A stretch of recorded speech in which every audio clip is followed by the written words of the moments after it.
I was looking at that old S.T.A.R.S logo, the one with the wings and the shield, and it hit me how much we've been conditioned to respect it. We spent decades, literally since the late 90s, treating that acronym like it's the gold standard of a tactical units. But if you actually sit down and look at the Raccoon City incident report, it's a disaster. It's a total logistical dumpster fire. We've all bought into this legend because we saw Chris and Jill make it out. But when you strip away the plot armor, the whole operation feels less like an elite mission and more like a very expensive, very tragic prank. It's actually funny, we call them the Pinnacle, but they went into a biological hot zone with standard issue handguns and a dream. It's a miracle anyone made it to the credits. Think about the Bravo team for a second. They hit the ground after a mechanical failure and within minutes, the unit just disintegrate. In a tactical environment, the first thing you do is establish a rally point. But Bravo went into the dark with zero functional communication and no redundant link to HQ. They didn't just lose their helicopter, they lost their cohesion before the first shot was even fired. That's not an elite scout team. That's a disorganized group wandering into a meat grinder. When you're looking at it from a tactical perspective, that's your first massive red flag. You don't send your scouting party into a total blackout zone without a tether, without a what-if plan. But there they were, sitting duck in the Arklay forest while the Alpha team was black at the station, probably finishing their coffee or filling paperwork. It's the kind of decision making that makes you wonder if the R.P.D actually had a manual or if the chief was just throwing darts at a map of the woods. It's nonsensical, You've got these elite operatives wandering around a forest known for cannibalistic murders, and they go into a high-risk zone with communication gear that fails at the first sign of interference. The lack of satellite-linked comms or even a basic tactical relay is embarrassing. They were effectively deaf and dumb by the moment they stepped under the forest canopy. In any real-world operation, if your primary comms go dark, you abort or trigger a fallback protocol. S.T.A.R.S just kept walking deeper into the signal dead zone like they were on a Sunday hike. Then the Alpha teams finally arrives, and the failure of basic fieldcraft is staggering.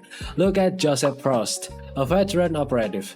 He finds a piece of evidence and gets so hyper-focused on it that he completely ignores his surroundings. In an unsecured perimeter, you never drop your guard like that. He didn't just get unlucky, he committed the ultimate tactical sin of losing his situational awareness. He was so focused on the clue that he didn't hear the predators closing in. It's a rookie mistake from a supposedly elite soldier, and then everyone starts running, of course. There's no perimeter, there's no covering fire, it's just a panic sprint toward the biggest building they can find. There's no other option, you don't retreat into an unknown, unsearched structure and lock door behind you if you don't even prepare to build a barricade or something on that building. That's not a tactical choice. That's just choosing, a prettier place to die. You essentially trap yourself in a kill box because you were scared of a few Dobermans. It's the literal opposite of everything taught in basic infantry school. And once you're inside that mansion, the whole elite thing just starts to peel away like old paint. You have these tight, narrow corridors, the kind of architecture that's a nightmare for anyone trained in traditional fire and maneuver. You cannot flank a zombie in a hallway that's 3 feet wide. You can use the OODA loop when the thing in front of you doesn't even know it's dead. That's the thing about their training. It's all built on the idea of compliance. You point a gun at the suspect and there's a psychological contract there. They know what the gun does, they value their life, but zombies, they didn't read the contract, they don't register the pain, they don't care about your tactical stance. S.T.A.R.S was basically trying to use a screwdriver to hammer in a nail. They were operating on a 20th century police mindset in a situation that required a scorched earth military response. You look at their gear too, They brought this beautiful custom-tuned samurai age Berettas, basically the Ferraris of 9mm handguns. But at the end of the day, it's still just a 9mm round. They brought competitive target shooting logic to a biological apocalypse. Why is Barry, the only one who realized that when you're fighting a 600-pound monster, you don't want precision, you need a stopping power, Why is everyone else only relying on 9mm rounds that basically just bounce off a T-Fire skull? It's like they went to a gunfight with a shopping list and prayer. And don't even get me started on the master of unlocking, sending your elite team into a high security facility and their primary method of entry is a single lockpick given to Jill. Sure, I mean, she's a B&A specialist, but this is not a basic or just ordinary burglary, It's a tactical sweep.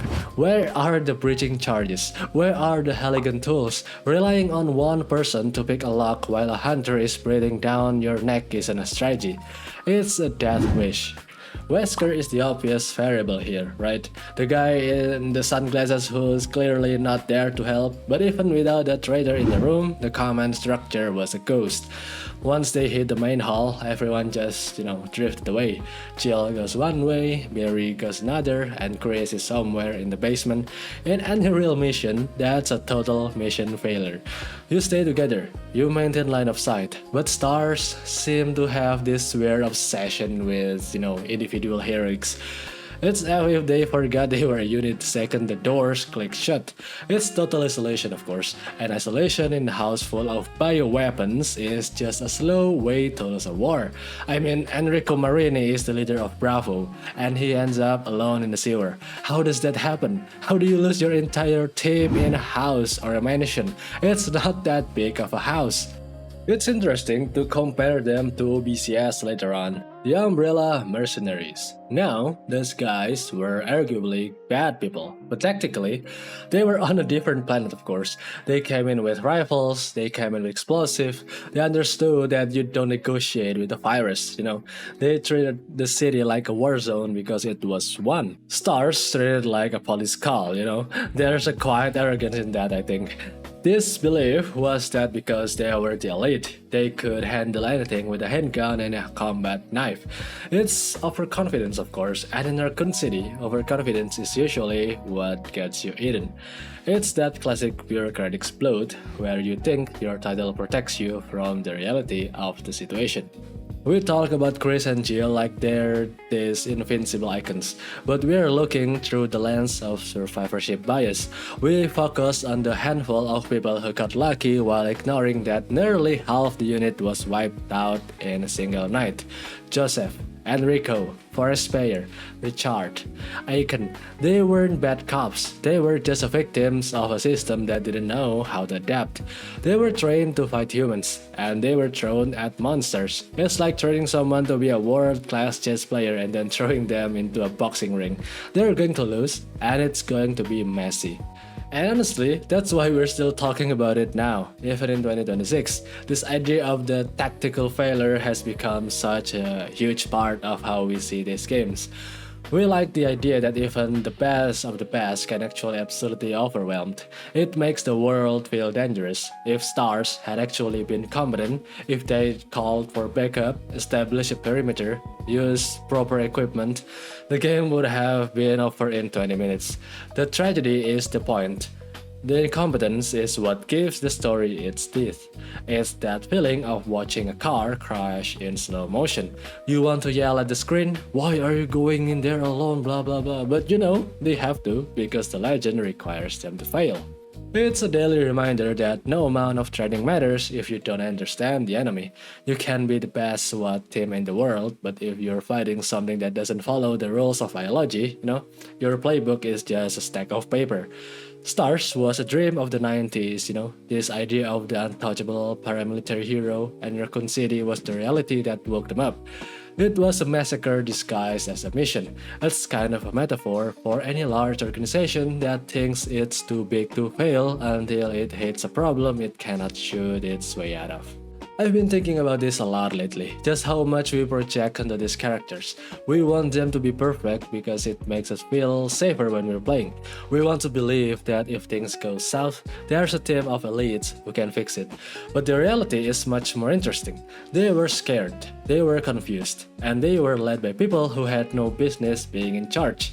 It's human, it's messy, and it's much better story than everything went according to the plan. It's why we keep coming back to it. We don't come back for the tactical excellence, we come back to watch the collapse. Maybe the real S.T.A.R.S legend isn't about how good they were, but how about how much they were willing to endure while being completely unprepared. It's a testament to how a human stubbornness more than tactical skill, you know. You have to be pretty brave or pretty stupid to keep walking down those hallways when you know your backup is gone and you know your captain is a traitor. Anyway, I'm curious what you think. Was it just Wesker, or was the unit doomed the moment they stepped into that helicopter? Sometimes I think we give them too much credit just because they had cool, fast, and custom handguns. Let me know if you noticed any other tactical blunders I missed. There are plenty, of course, seriously. Go back and watch the opening of the original game. It's a masterclass in how not to conduct a search and rescue operation. Okay, I think I'm going to clear my head for a bit, try to shake off that Arklay forest vibe, but let's keep the conversation going in the comments. I want to know who you think actually had the best chance of surviving if they had just followed proper SOP, or maybe who the biggest tactical liability was. My vote is for Barry, but only because he keeps leaving his partners alone to investigate things. Love the guy, but come on, Barry, catch you in the next one. Stay safe out there. See you guys in the next video. Bye bye.